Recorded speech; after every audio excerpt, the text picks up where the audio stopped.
Hello everybody, good morning, hope you're keeping well. The week's flying by already, although it's only Tuesday, but it seems to be going pretty fast.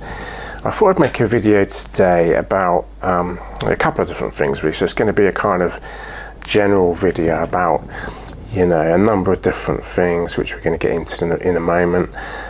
It's not going to be too waffly, not too long, quite concise, hopefully. I say. So let's get into it. So we're going to start off with one of the topics which a lot of kind of marketeers will be familiar with, which is that it's becoming more and more difficult to conduct kind of sales and marketing outreach to the people that you're trying to reach with your product, with your service. Obviously a lot of people would have heard of the GDPR regulations regarding email, etc, etc, etc. And there's also rules around, telephone preference service. So if you're in telesales and you're phoning up people, you can potentially hit, roadblocks with that, etc. Now, in addition to that, specifically with things like email marketing, people have got to kind of, it depends. It is possible to email like a limited company. So if you've got like an email address, info@xyz.com, for example, and it's like an official company email address, it's okay to email them, certainly one time only, with your pitch, providing you've got your company details on the bottom or your official contact details. Now there's varying different interpretations of how strictly all this is enforced and stuff, but what I'm trying to say is if you want to kind of put somebody onto like an email automation sequence, etc., then they've got to subscribe to that. They've got to opt in, so maybe if you've got like a landing page and they download like a white paper, or they perform some other event or action, or it could be a number of things, okay, then that could be the trigger which kind of gets them onto like an email automation sequence.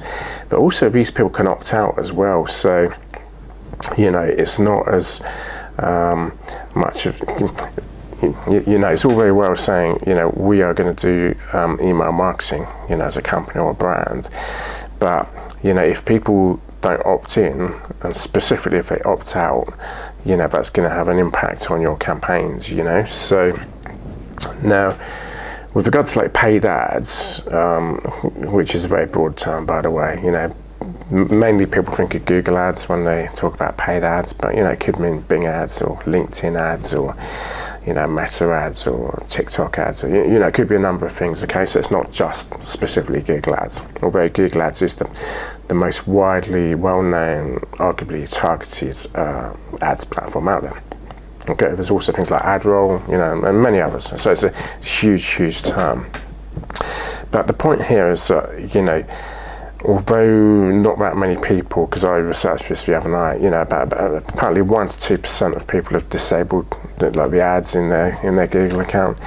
In Facebook, it's a much bigger number, minus 18%. So what I mean by minus 18% is 18% of people have disabled the Facebook ads and stuff, and I think that came about as a result of the Cambridge Analytica scandal. I don't know if you remember that. It was in the news, and a number of years ago, people's privacy and data got sold on without their consent and stuff, and it was all in the news headlines, and I think that kind of contributed to that, amongst other things. And we do live in a time where people are, or an age, let's say, where people are more, how can I put it, more aware of the fact that they are the product, in terms of their privacy, and they're getting, requests to install cookies on their device and stuff like that. So just briefly, the point I'm making here is, whatever job you do in the kind of sales and marketing area, or the brand sales and marketing area, a lot of these people are tasked to go out and contact people by phone, by email, or set up ads, and you see it in the job ads a lot. Must have experience in paid ads, and must have experience in telesales, must have experience in email marketing. But there are barriers to these things. Now, I'm not saying that they're totally useless. Email marketing is great when it's done right, as is, paid ads. There's different types of paid ads, obviously. But just to be aware, there are barriers, and it's not a case of you're going to work 8 hours a day, you're going to put everything you've got into it, and it's going to be a great success story, because people can unsubscribe from emails. It's not uncommon. I do it all the time. When I get spammed with sales emails and stuff. With regard to like ads, especially on Facebook, a lot of those have been disabled. Just check it out on ChatGPT. So whilst these things are still valid, obviously meta ads is huge. It encompasses like things like Instagram, Facebook, etc., etc. So arguably Threads, part of the same ecosystem, isn't it? However, it's not a given that you're going to make money or get the results. That's all I'm saying. So with that kind of context and that kind of background information, I just want to kind of lead into something else. So I said it's going to be a bit of a general video because I don't want to talk for like an hour. So obviously a lot of you will know in the UK, like economic confidence is like rock bottom. We've got a budget coming up on the 26th of November, and apparently Rachel Reeves got to find loads of money to plug the public finances. Now, it's no secret that business confidence is low, and people are looking for the next big ticket, the next thing that's going to fly, the next thing that's going to make money. And because everybody tries to do what everybody else does, and you see that in all walks of life, so people see people in a relationship, so they want to get into a relationship as well. People see people with a car, so they want to get a car as well. People see the masses buying houses, so they want to get on the property ladder as well. So you see this kind of copycat trend, which people think is like the blueprint, and it happens in digital marketing as well. So the top 3 things that people do are like social media, paid ads. So social media content, kind of one category. Paid ads, which could be a number of different types of ads, and things like email marketing. So those are the main 3, not the only main. There's other big, very popular things as well, but those are the top 3 things which, if you were to ask people, you'd probably get that in their answer, to be honest. So people are looking for the next thing, and I just want to kind of encourage you really to, if you are in that situation, you might be a digital freelancer, you might be unemployed. I don't know who you are. You might be like a small business. You when I say small business, you might have a team of people, and you might manage it remotely. It might be like an online business. So that's quite a popular thing. A lot of people are setting up these businesses now with where they can, sell these online courses, and the courses are already made for you. You just go to a platform. There's a number of platforms out there. And you need to have like a Stripe account or some kind of digital bank account, so we'll come on to that a bit later, in order to receive those payments. And also another thing that's growing is because of the rise in AI, a lot of people are trying to diversify and become kind of prompt experts for AI and stuff. I was looking at this earlier. There's all kinds of new things which are kind of emerging with regard to business ideas and stuff. But it's got to be realistic. It's got to make you money, because if you're doing everything 5 days a week, 6 days a week, and you're not seeing a return on investment, and you're losing your time, then you might be barking up the wrong tree. There might be no point. I mean, this is one of the reasons I got into videography, because whilst AI can do a lot of things, if I had asked AI to make this video today, it wouldn't be able to do it. So it's not advanced enough to do it.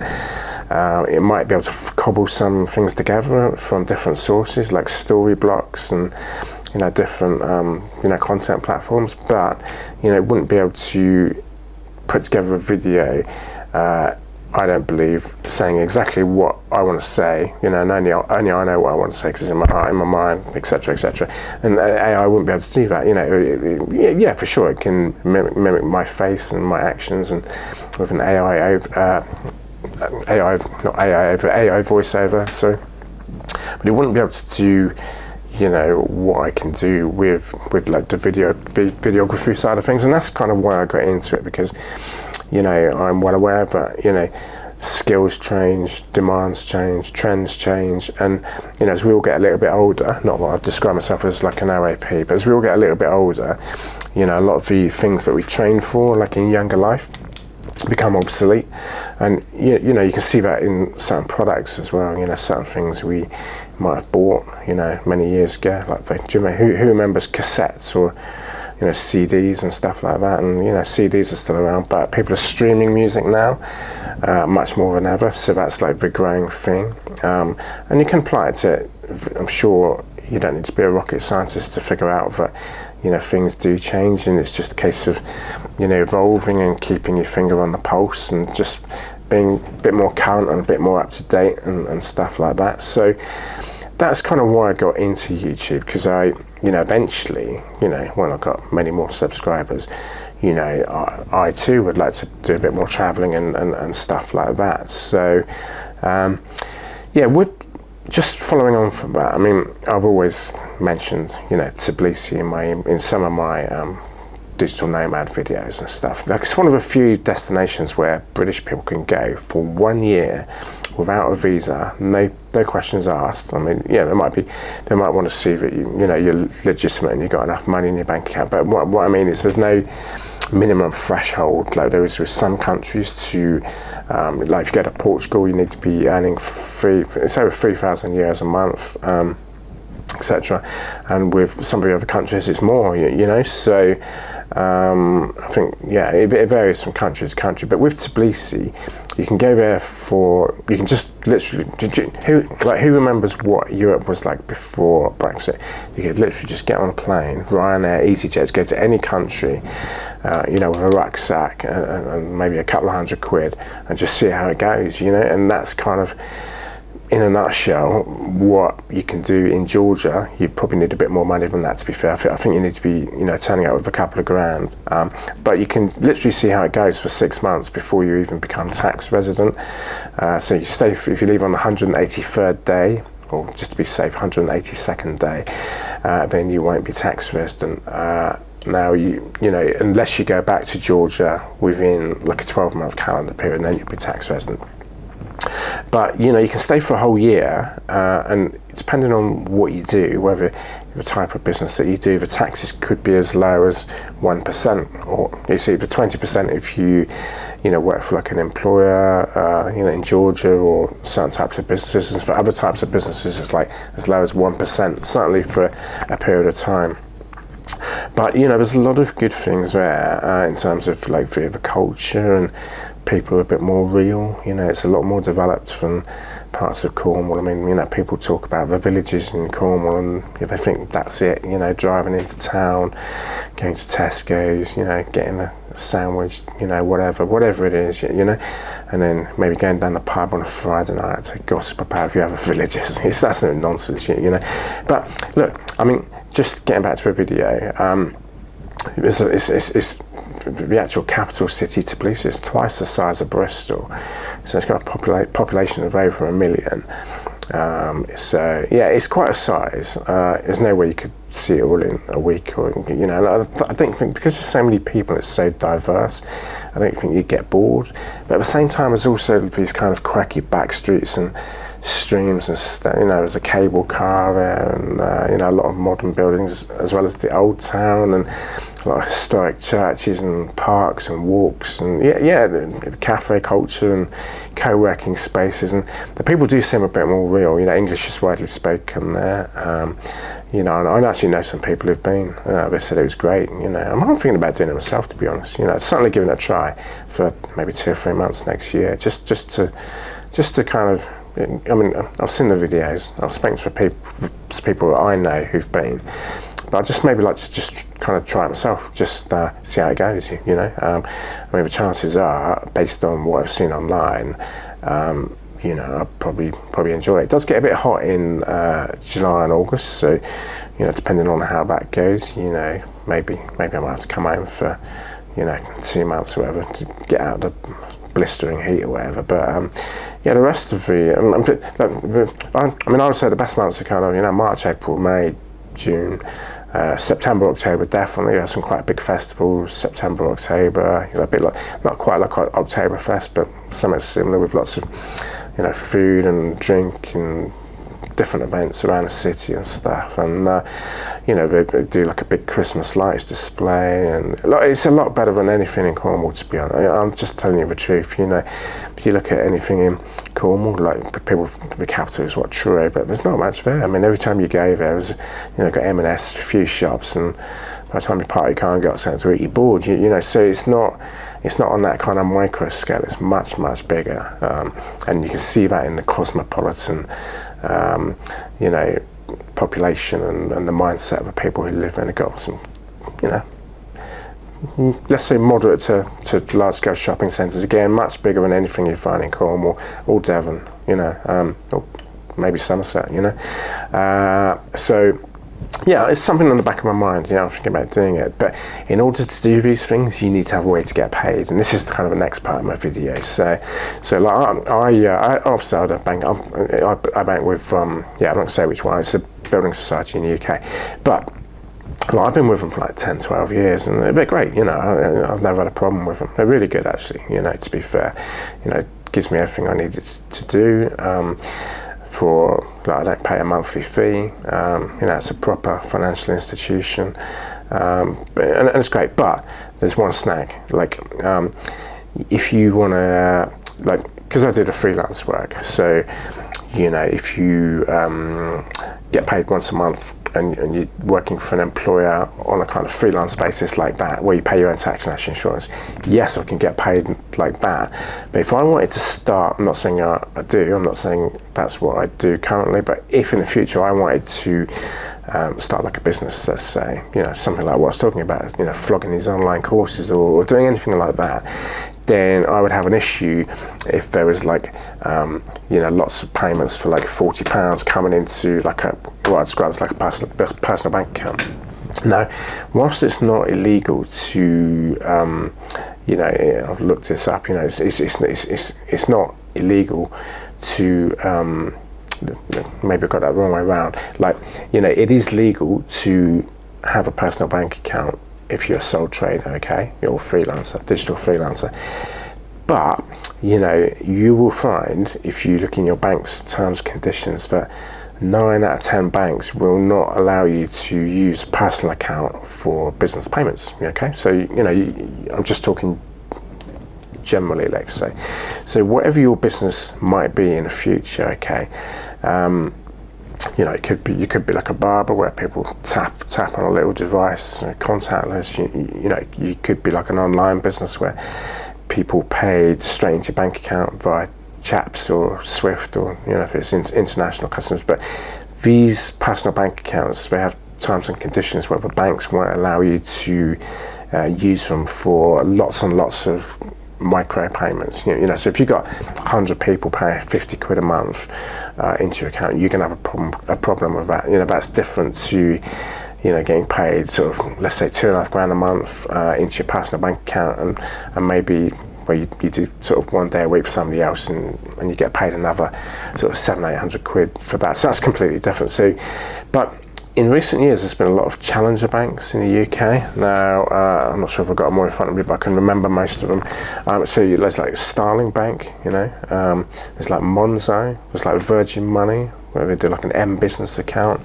Just bear with me 10 seconds. Let me see if I can find it. I've maybe if I can't, it doesn't matter because I can remember most of them. But there's tons and tons of them, and these are kind of what I would describe as like digital challenger banks.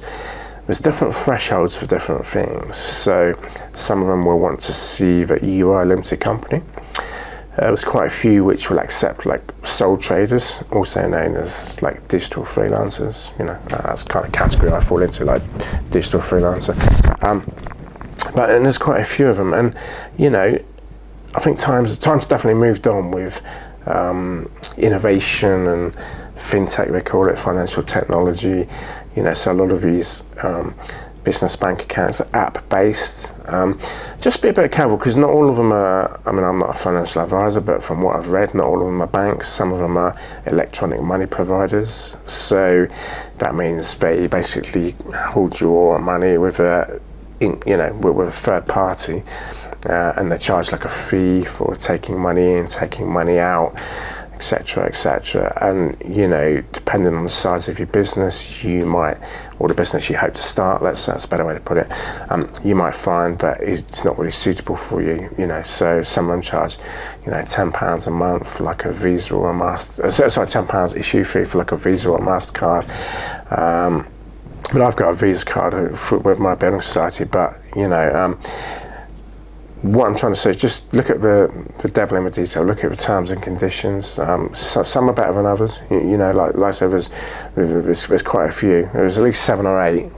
Starling, Monzo, Virgin Money, blah blah blah, NatWest.